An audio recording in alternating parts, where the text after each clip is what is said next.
and record. So like I said, you can snap a picture of my contact info if you ever need to reach out or have questions, but I will also, like I said, give access at the end of today's session.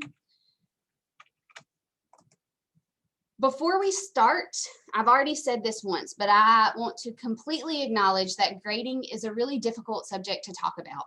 And I don't care if we're talking elementary, middle, or high. A lot of people have very strong feelings about grading and the way they grade. And so I just want to acknowledge that up front. And like I said in the beginning, I'm just encouraging some reflection as we think about grading and grading practices. And so as we talk today, you're going to have multiple opportunities to kind of reflect and think through some things, but just try to keep an open mind and an open heart. And in that same respect, or in that same vein, be respectful. We all have very different opinions. We all have very different experiences that kind of shade our beliefs about grading. So just being respectful of everyone in today's session, and then just be open to further learning. I completely understand just because I say something in one session, that may or may not change your opinion. And so I'm going to share some resources and just being open to further learning and further discussion about grading. So I'm trying to make sure I let people in as they come as well. As we think about our framework for teaching and learning as well, and we think how this fits into that framework, when we think about systematic use of data, really when we look at grade reform and changing some of those grading practices, it really falls under some of the, it could fall under a lot of places, but really under that equitable and culturally responsive, because we want to make sure that we have data that gives us clear information about where a student is so that we can provide the right interventions or enrichments for that particular student. But like I said, we could put that star a lot of different places on this graphic. So I want to start out with an activity. And I want you to think about your classroom. I want you to think about how you weight things in your classroom. And I know a lot of that's set for elementary. We have a lot of elementary school teachers on with us today. But even how when we think about certain things and what category we put them in and that kind of thing, I want you to take a look at this list of grades. And this is a third grade example, a third grade science example. I want you to look at this list of grades, and based on how you grade in the classroom, what grades you include in the grade book, what grades you don't, what categories you would put them in, think about what overall grade, a numeric grade, you might give that student. Okay, so if you took all those grades up and calculated them based on how you grade in the classroom, what overall grade might that student get? So I'm going to give you some processing time. I'm going to leave that on the screen. Once you kind of think through that a little bit, I want you to go back to your Mentimeter and put your answer in there for us. And I'm going to set a timer so that I keep us on track.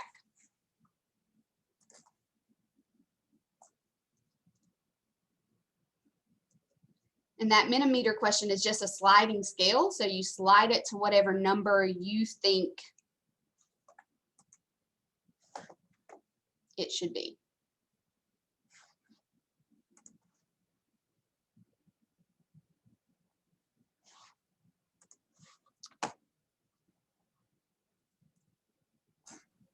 Do we follow the same link? Because when I follow the same link, it's again what I'm looking forward to the most. If you refresh your page, okay, you should see it. Good question. That's a great question. Let me set my timer here. Give people proper think time.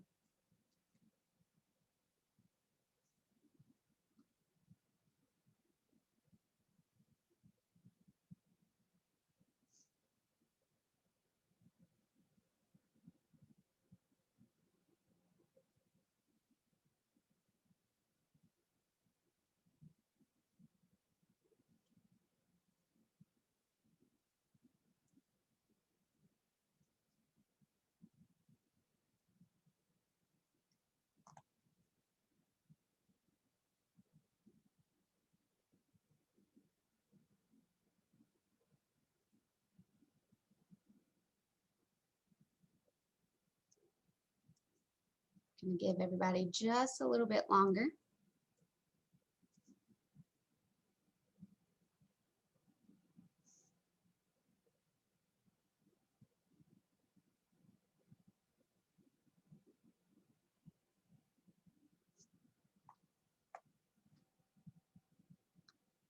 Wow. All right.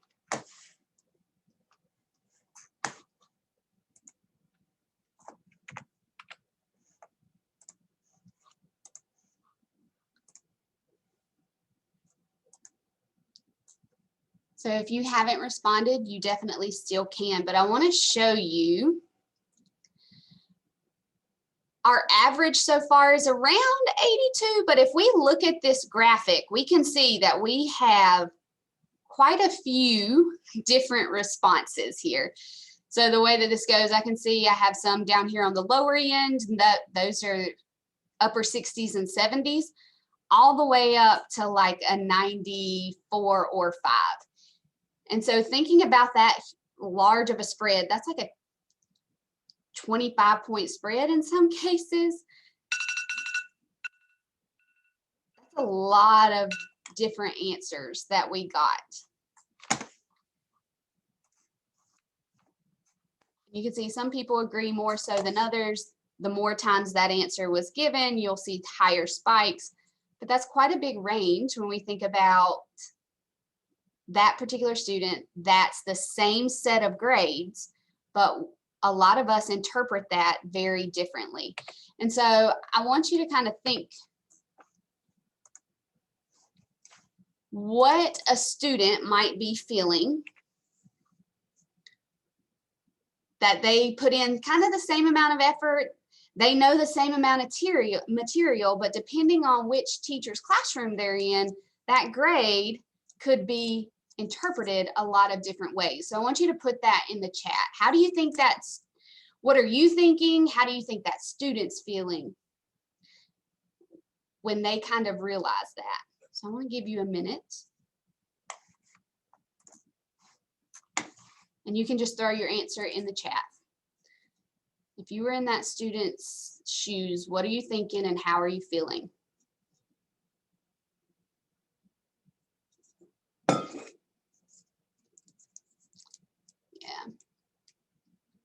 Yeah. Broken. Yeah, because that was anywhere from a failing grade to a high A. And I can pull the exact numbers for you all if you're interested at the end, if you want to stick around. I can pull the exact numbers. Confusion, unclear, discouraged. A lot of people said frustrated. Absolutely. So lots, unfair, there several times, confused. Absolutely. And so even thinking, there's a lot of elementary school teachers in here. And even thinking about the fact that those categories for elementary are very consistent across the district, we still have that big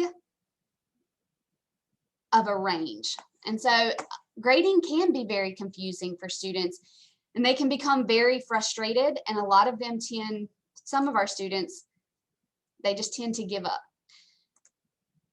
So I want us to think again, thinking back to that example, we're going to go back to our Mentimeter for just a second. Like I said, we're going to take lots of opportunities to reflect, but I want us to go back to our Mentimeter. And what should a grade reflect? We know that they can be confusing for students. Grades can be frustrating for students. But when you think of a grade, what should it be? What should it do for students? All right, so I want you to think about that. And I'm going to give you a moment to process and to think.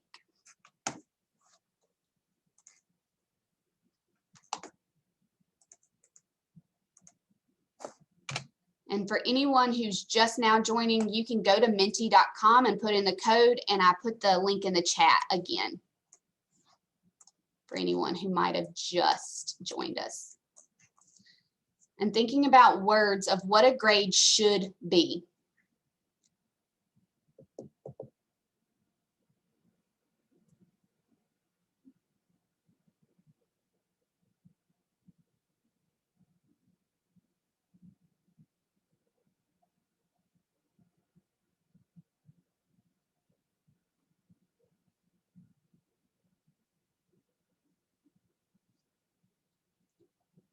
Let's make sure I set my timer again so I don't go over.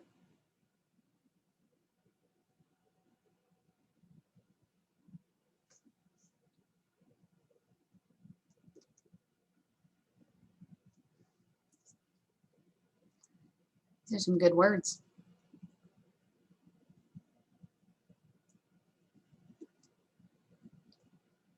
So this is just a word cloud. So as the word is entered multiple times, you'll see that word get larger.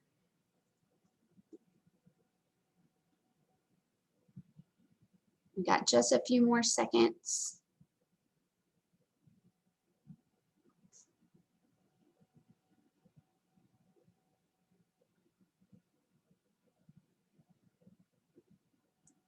Awesome.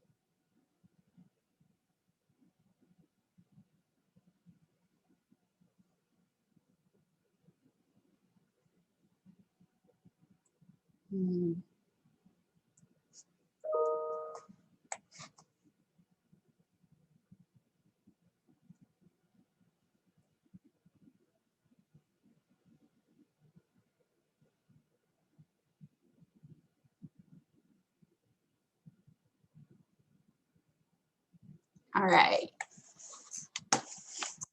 Let me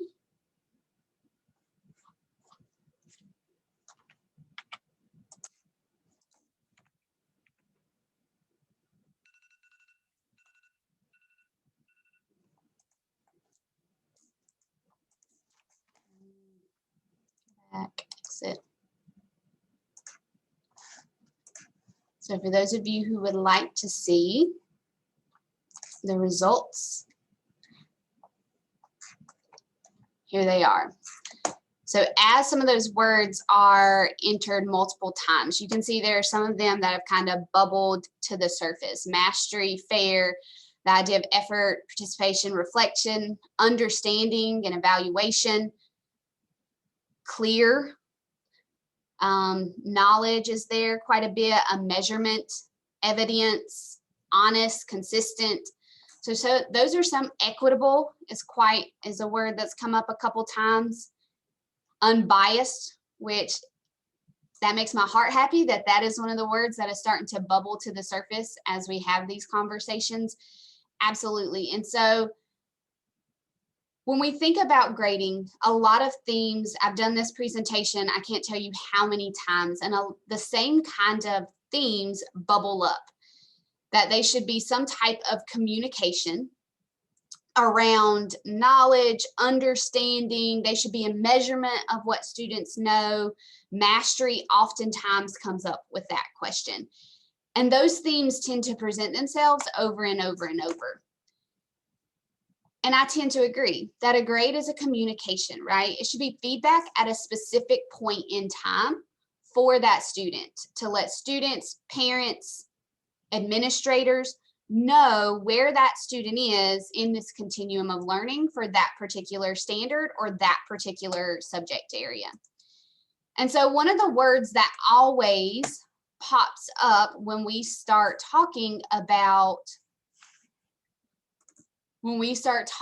this is this idea of mastery or content knowledge, a measurement of what students know. So if you were going to define mastery, if a grade should show or communicate mastery of content or mastery of standards, how do you define what mastery is? So I'm going to give you a second to process that. I'm going to set my timer so I don't lag. I'm a big believer in timers. I was in the classroom too. So I'll give you a minute to process, but then how do you define mastery?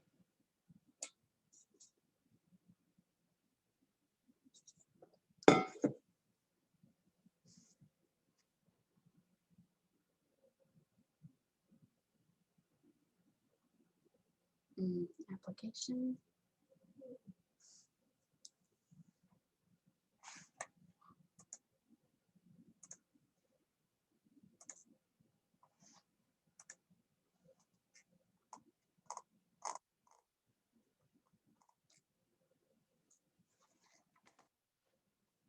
And I'll kind of scroll through here. So for some of you that are finished, you can read what your peers are saying.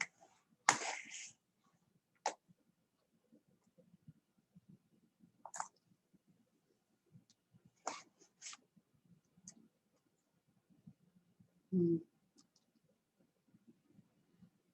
seeing the word apply or application in multiple answers.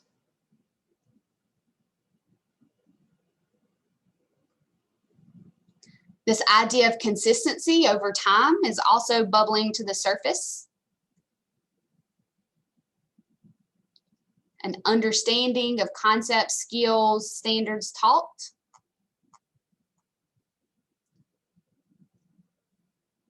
Absolutely. To show mastery, right? You're not doing it in one isolated event. We want a consistency as we think about mastery. I've seen students guess really well on tests before. I'm sure you have all seen it as well. So absolutely. And a lot of people have mentioned those standards, right? And that's what guides us when we think about mastery of content. What are those standards outlined? What are the skills, the knowledge that they need to gain as we think about mastery? Absolutely. Being able to teach others. I like that answer, right? If you have a deep understanding, being able to talk about it and teach it to others. So a lot of those, absolutely. I agree with this idea of application, right? They're able to take what they've learned, apply it to multiple situations, maybe to a new context, to a harder problem, whatever the case may be, and they're able to do that consistently over time. And so I want to ask you a series of questions just to get you thinking. So we've looked at an example where the same set of grades have yielded very different results, even for all of us in this session. We've talked about what a grade should reflect, and a lot of you have talked about the idea of communication, of understanding, knowledge, mastery, and those types of things.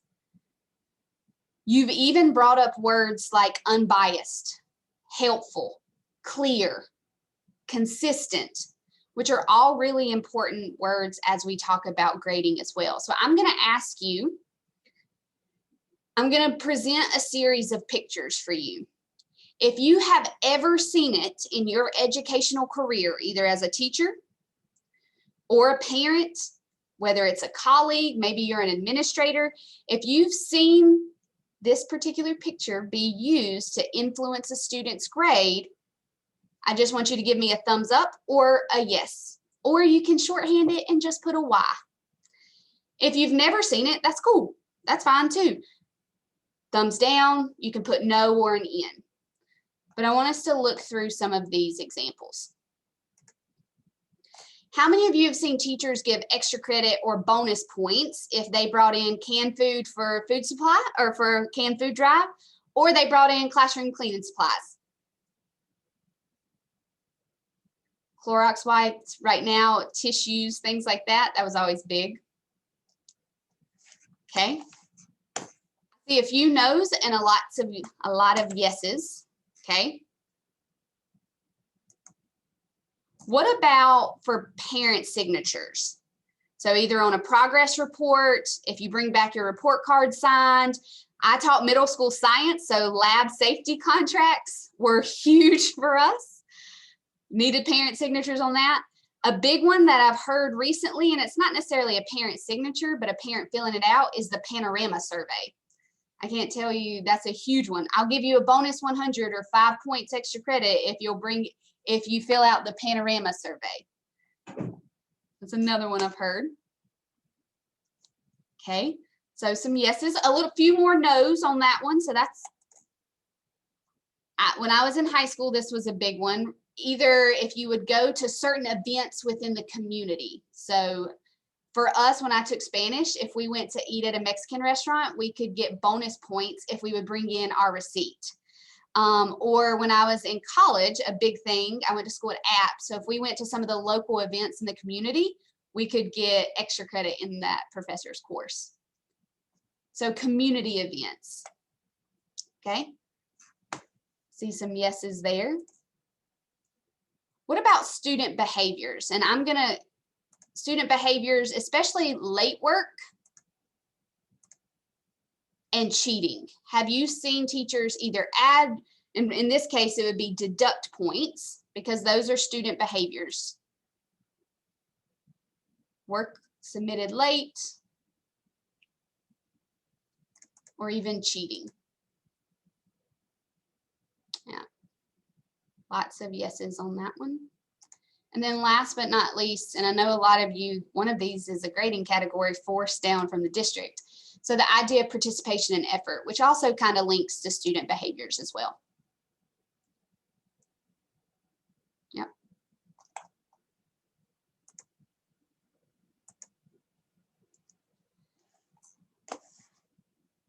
So I want us to take a minute and reflect.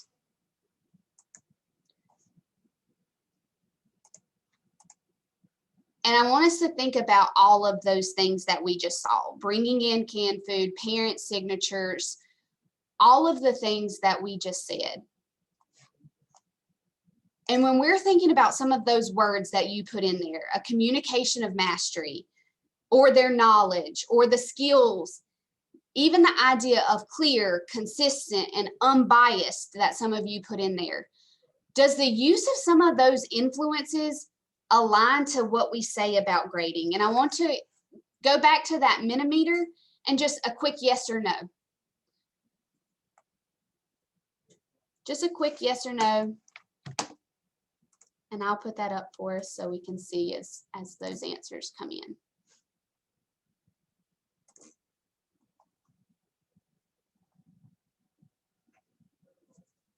And no one's going to know. So if you put yes, nobody's going to seek you out and say anything.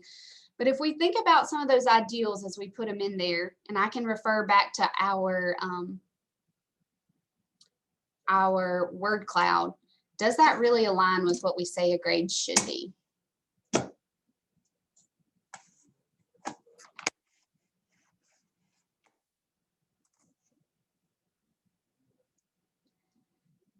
And so for some of you that are thinking, and you've already done this, in the chat, why might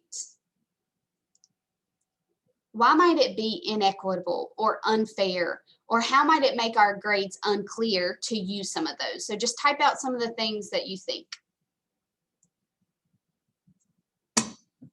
Why might they be problematic to use within a grade?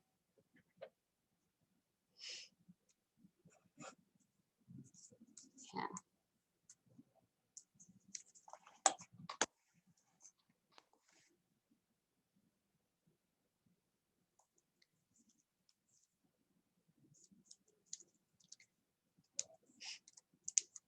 Yeah, so a lot of you are bringing up the idea of what are we really grading? Are we grading students, or are we grading their home environment and what their parents can do? And so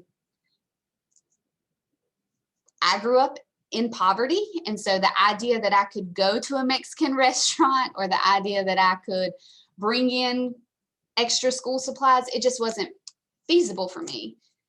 And so already, if you look at it from that lens, some of these things can be very inequitable for our students. Absolutely. And some of you are also bringing up the fact that it muddies your grades, right? That grade no longer becomes a clear communication of what a student knows. We have all these other factors that are starting to kind of muddy the waters for us a little bit. So, absolutely. And so even as a district, we have a set of core values, and that picture's a little blurry, I apologize.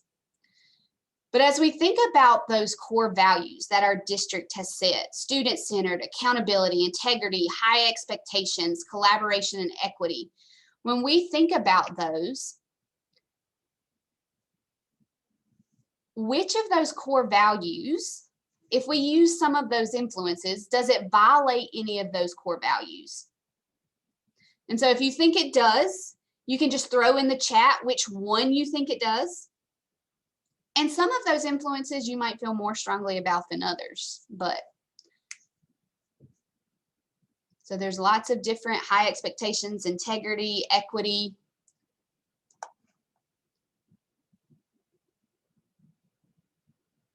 So a lot of different ones, but equity seems to be one that comes up quite a bit there. Accountability, integrity.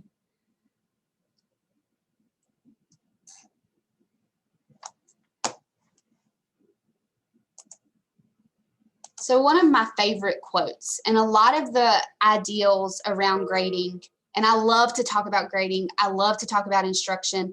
I love to talk, especially when people say, and I didn't always have the most equitable grading system. When I started teaching, I very much graded the way that I was graded in high school and middle school and all the way down. That's just, I did what I knew.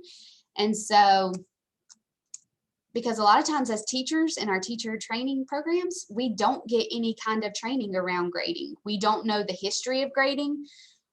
We don't really talk about it. Even in my assessments course, we didn't really talk about grading. We talked about Bloom's a lot and creating assessments, but not about our grading systems. And so one of my favorite books in the world is Grading for Equity by Joe Feldman. And one of the quotes that from his book says, no classroom can be truly equitable until we address this inequitable foundation of our schools in talking about grading. And so as we think about some of these inequitable grading practices, not all of our students come from households where they can afford certain things.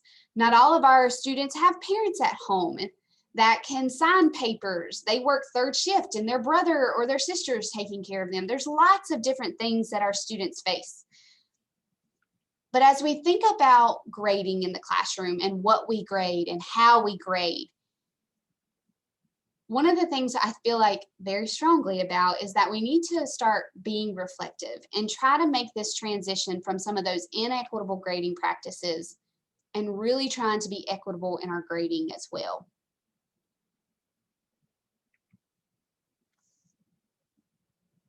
A lot of us are familiar with this idea and this history of public education, and that it really was born during the era of the Industrial Revolution, modern education as we know it. Prior to that, we had a cottage system where most things were produced at home, and we had the one-room schoolhouse, and things were very different. But with the Industrial Revolution, you saw quite a shift in public education.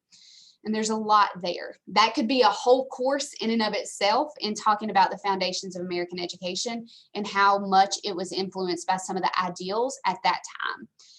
And it's not just instruction or those. Our grading system was also born during this.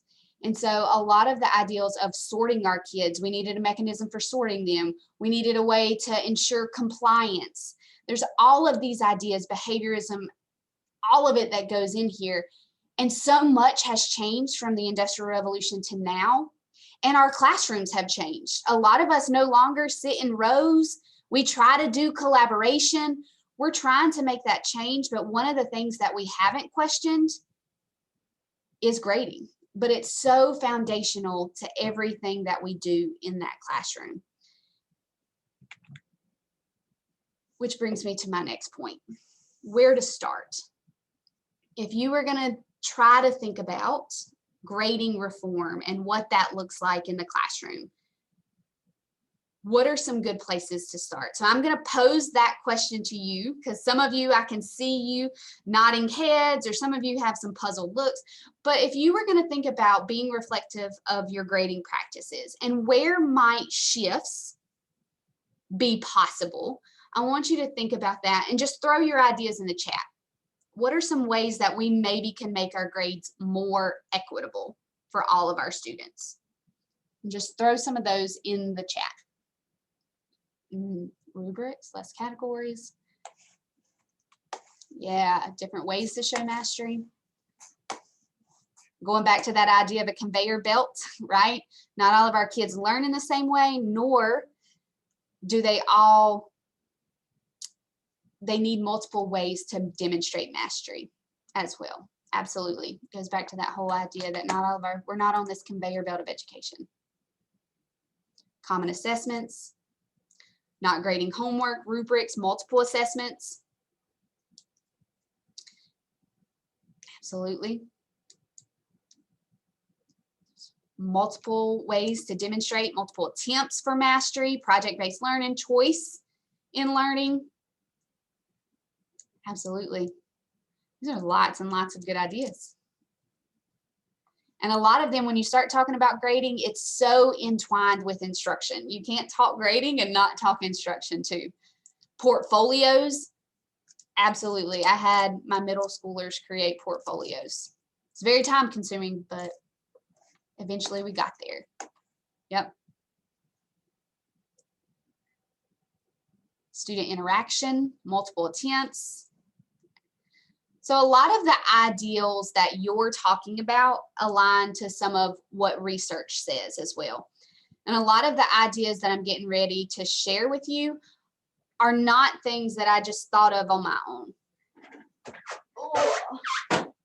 Well, like I said, one of my favorite books is Grading for Equity, but in here he references a lot of other people's work. And so I'll share with you at the end of this a resource document if you are interested in continuing to learn about grading reform and grading for equity. I'll share that at the end with you. But this isn't just Ashley, as we're talking about ways to begin this process. This is some of these people that have been in this work for a long time. It's some of theirs. So as we think about where to start, you could start in a lot of different areas. These are just a few ideas. Alignment to standards. A lot of times the standards are what students are assessed on. And a lot of times what we teach in the classroom doesn't really align to what those standards say. And then when it comes time for some of those assessments, it's almost like a gotcha for our kids. And so being mindful of that, of the standards. And I'm not saying teach them in isolation. We absolutely have to connect those to the real world and make it relevant for our students, or they see no purpose in learning. But being mindful of what standard our students are being held to, so when it comes time for those assessments, they're prepared. One of the big pieces, and a lot of you talked about bias and clear communication of grades, is this separation of academic factors and behavioral factors. And that comes in a lot of different forms. Effort and behavior are a huge piece of that. And if you look at the work of Feldman and others, they talk a lot about the way that bias, and especially our implicit bias that we may not even be aware of, can influence the grades that we give our students around participation and effort. The idea of late work and cheating, those are student behaviors as well. And I'm not saying students get a get out of jail free card. I'm not saying we don't hold them accountable and teach them responsibility. But if a grade is supposed to be an indication of academic learning, then let's make it that. And think about how we communicate those behaviors in a different way and how we address them in a different way. A lot of you mentioned this in your answers as well, flexibility of pace. So this idea, like we acknowledge the fact that not all students learn at the same time and in the same way. So being creative about how we allow for that. Reteaching and spiraling, and then allowing for retakes and redos. If students are willing to put in the work to make up assignments, retake and redo them, then having a system that allows for that is huge when we talk about equity. I won't get into my life story, but me and my brother, I come from a family of 4. There's my 2 older sisters, there's a huge gap, and then there's me and my baby brother. And so he always came behind me in school, and I had the label of AG, and he had the label of EC. And he struggled greatly.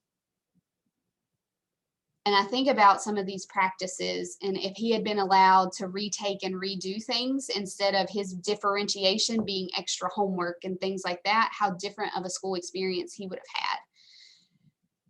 So allowing for those retakes and redos, and not just for our students who may struggle a little bit, but if you have an AG student or you have a student, not even AG, all of our students can excel in different ways. They all have different aptitudes and different interests and different hobbies. So even if a student makes an 80 and they want to redo something, who are you to stand in the way of student learning, right? And so allowing for those retakes and redos for our students. And then one of the other foundational pieces is being really mindful of what you grade. As educators, we embrace the idea of growth mindset, that our students that their brains are muscles and continue to grow over time, that intelligence isn't set. But some of our grading practices may not support some of the things that we say in the classroom. We want to talk about mistakes as a positive for learning, that we learn from our mistakes, but then when we grade things like practice and think some of those things that should be used in the learning process, it really doesn't speak to the idea of growth mindset. We're penalizing their practice while they should be making those mistakes in learning, as opposed to some of those summative. So really being mindful of what we grade. Is a student still in the learning process and they're practicing that new content, new skill? Or should they have already learned it, and so it's some type of formative or summative assessment? So kind of keeping that as a lens through which we look at grading as well. I've seen teachers start this journey in a lot of different ways. Some of them started with the separation of academic and behavior, and we're really mindful of that. Some teachers started with a retake policy where they instituted students could retake things if there was relearning. So I've seen teachers attack this in different ways, but these are all small steps to start in that direction. And those are just a few ideas. There's a lot. There's other people out there that are grading expert that have a lot of ideas as well. So one of the things that I want to, and I'm getting ready to share this with you, but I have a document that I've started putting together. It is a living document. It is by no means finished, but it's a lot of different resources around grading, grading for equity, grading reform, from a lot of different individuals within the educational community. And so within that slide deck, that link is there. And so if this is something that you feel passionate about and you want to learn more about, those resources are going to be there for you. I totally 100% agree that some of our policies need to be examined. And so that is why I've pulled together a group to start doing that. So a group of teachers, administrators, and central office staff to really think through what changes might need to happen. And we're going to propose some of those. I'm not promising that all of them are going to get accepted, but we are very mindful that we need policy that supports equity in all things. And so grading is one of them. So we do have a committee that's being pulled together to look at this.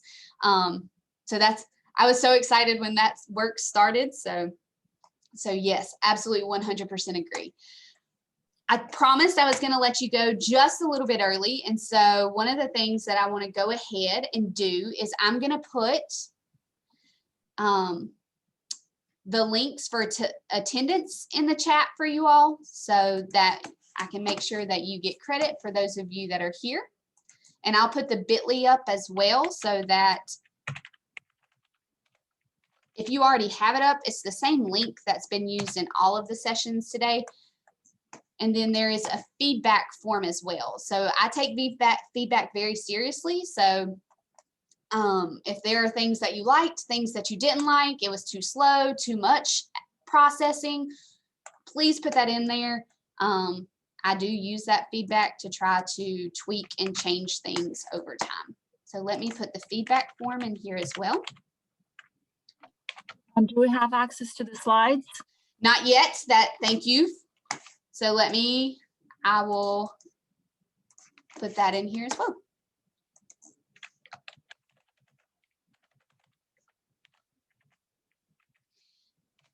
If you ever want to get back to this, you want to reference it at another time. The recording for this is going